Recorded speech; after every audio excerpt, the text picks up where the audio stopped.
There's a couple flaws in the interior. They were planning on wholesaling it. I don't know why. I'll find out. You know, if you've got an aptitude for being able to fix some of the interior stuff, particularly on the driver's seat, then it may still be something you would be interested in. However, you know, when you get into fixing it and the limited market that there is for these vehicles, I mean, they're such a specialty vehicle, you know, it's kind of cost prohibitive for us to go ahead and rebuild them and then try to sell these, because based on the year and the miles, we're not going to be able to really finance it. But that's it. It's otherwise going to be wholesaled, so let me know.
Alright, so we just finished restoring the Acura.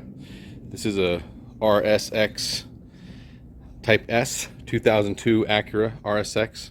As you've seen from the previous footage, it had quite a bit of dings and body damage, wear and tear from just regular use. We went for a jade green pearl color. This is actually a stock Toyota color from a Toyota Supra. Acquiring this car was fairly interesting. I actually first saw these when they came out in 2000 or 2001 at the Indianapolis Car Show, and you know, it was a very unique design at the time. It replaced the Integra, of course, from the late 90s.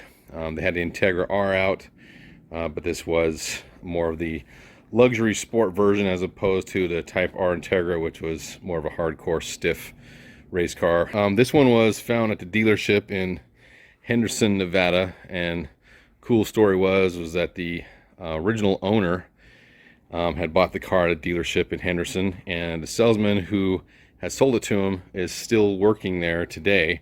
So when that original owner turned the car in a year and a half ago or so, that same salesman remembered him. So it was a trade-in. The guy owned it, one owner, for 18 years or so, thereabouts, and he traded in for a new Mazda. And so the dealership put it online for sale, and they didn't have a chance to detail it or safety inspect it or anything of that nature before I showed up. And there were some other people who wanted it. I guess there was some out-of-state interest, and people were calling and whatnot. But about 2 hours after it was posted, I was driving home in it. This was not a factory option. This is aftermarket, but this is a factory option. Thought all Type S's come with the fog lights up front, and they don't. That's also a factory option. So when I got the car, it did not have these, the amber fog lights. I had to add those myself. There's a couple of really good videos on YouTube about how to do that. The install is not difficult. These are the stock wheels, and when I got it, the tires were about 6 months old. It was modified a little bit. It does have coilovers. I dropped it about 2 inches, so not that big of a deal. So that's not the stock ride height, but it is the stock fitment for the wheels and the tires. Clear the headlights. That's a pretty simple process. Well, simple, but it takes a while. It takes about an hour. have to sand it down with like 4 or 5 different discs and polish and buff the hell out of it, but they sell those discs. I think it's 3M. They're widely available. The only complaint I have with these some of these window buttons is this doesn't clip on super tight, so you can see you can just pull it up.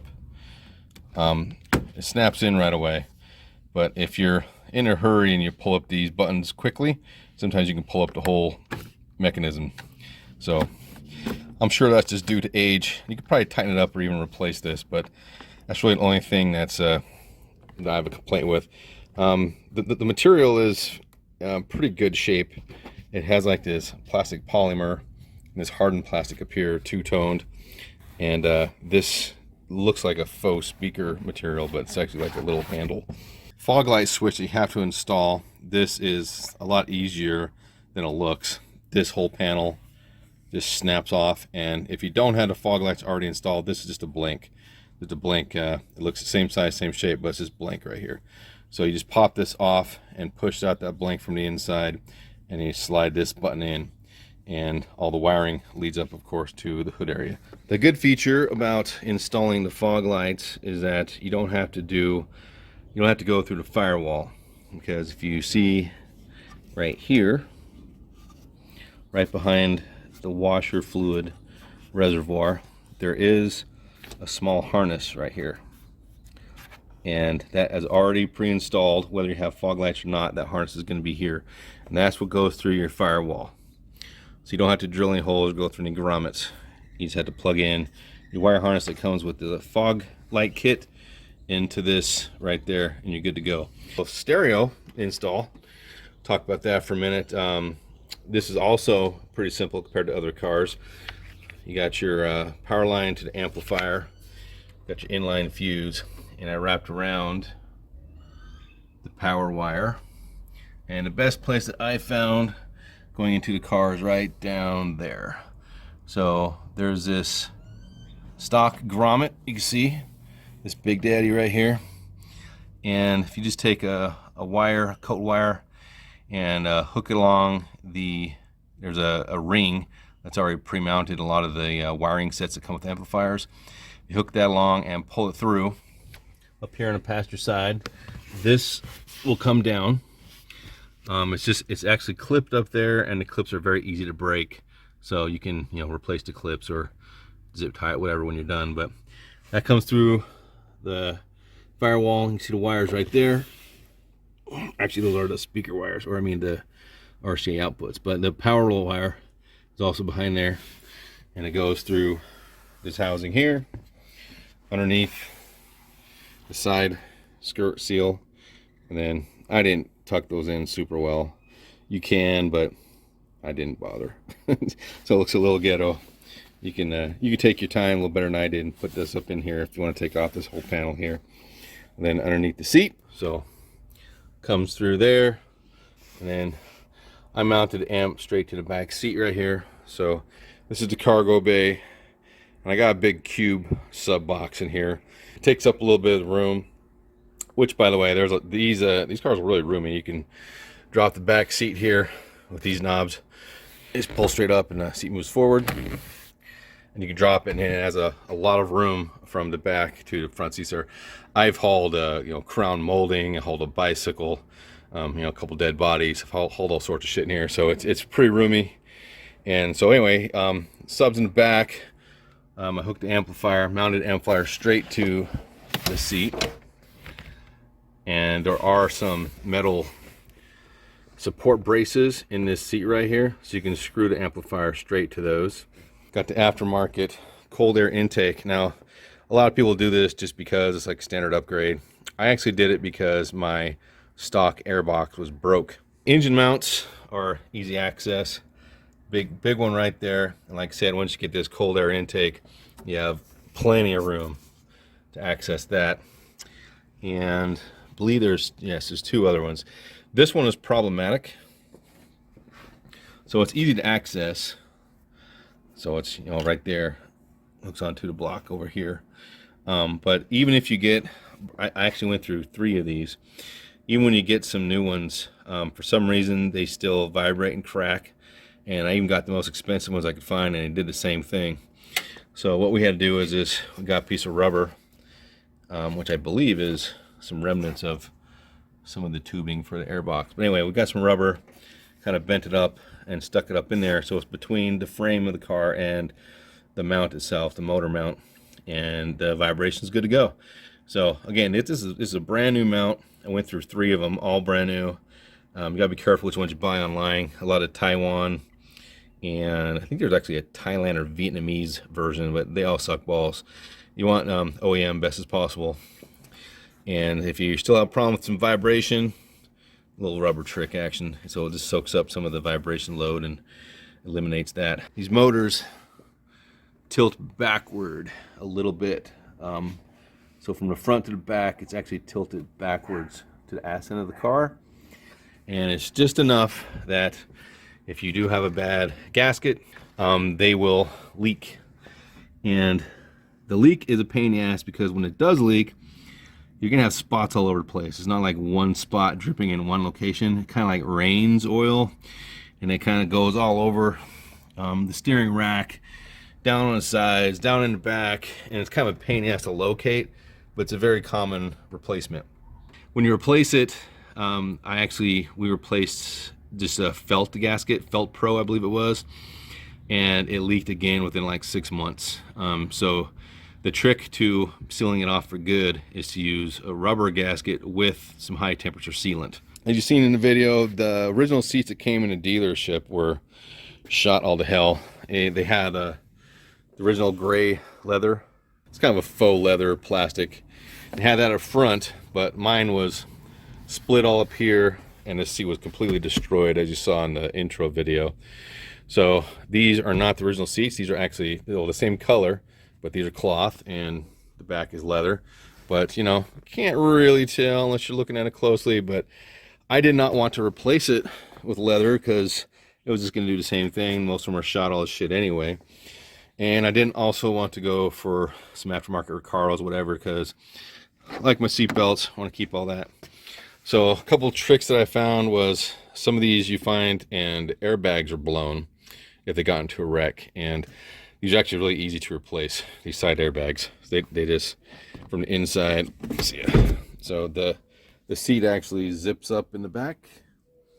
If you undo the zipper, there's a wiring harness that goes around the back underneath the seat, and you can unplug it underneath the seat, pull the wiring harness out, take this unit out and put it back in, and it's a pretty simple replacement if you find some seats that are in good shape but they've had the airbag blown. To replace the stereo, it's also not that big of a deal in this car. This black piece is all one chunk, and it comes out as one, and then you just take out the 25-pound stock head unit garbage and you put in whatever unit you want. I like the dashboard because it's has like a different polymer material here and here, and so it's less likely to crack. This of course can still crack because it's still hard plastic, but this up here that gets the brunt of the sun, much harder to crack because it's more of a, not a cloth, but it's a textured plastic, and it's not hard. Floor mats were all tore up, stained and ripped when I got the car, and these are also really hard to find in good shape. And I had these custom made. There's a website online, I don't remember what it's called, like Fit My Car, I think. They'll make dash covers and mats. So these are form fitted, the back and the front. My seats are in good shape. I just put these on here because I had them, so they're not ripped up. These seats were in good shape. I had them shipped from Miami out of a wrecked car. I just put these on here for a little extra protection. So we got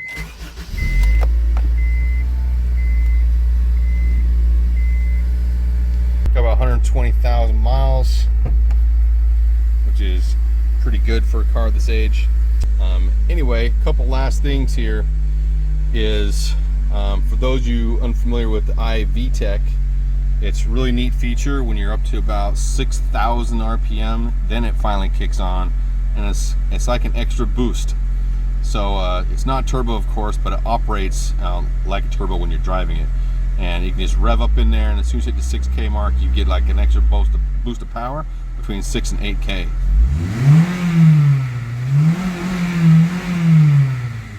it's pretty impressive when you're driving, actually. And yeah, like I said, it's hard to drive slow. I think this car is really quick and torquey, so it's cool to just zip around. And the last thing is, I have a dilemma. Here is the story. The e-brake failed when the car was parked in the driveway. So the incline was going up towards the garage door, decline going down towards the street. The car was parked face forward towards the garage door, and the ass end was towards the decline of the street. So when the e-brake failed, the car rolled backward approximately 50 feet and then stopped. Then when you tried to start the car again, it would not start. It had spark, the starter was fine, it was getting power, but there was no compression in any of the cylinders.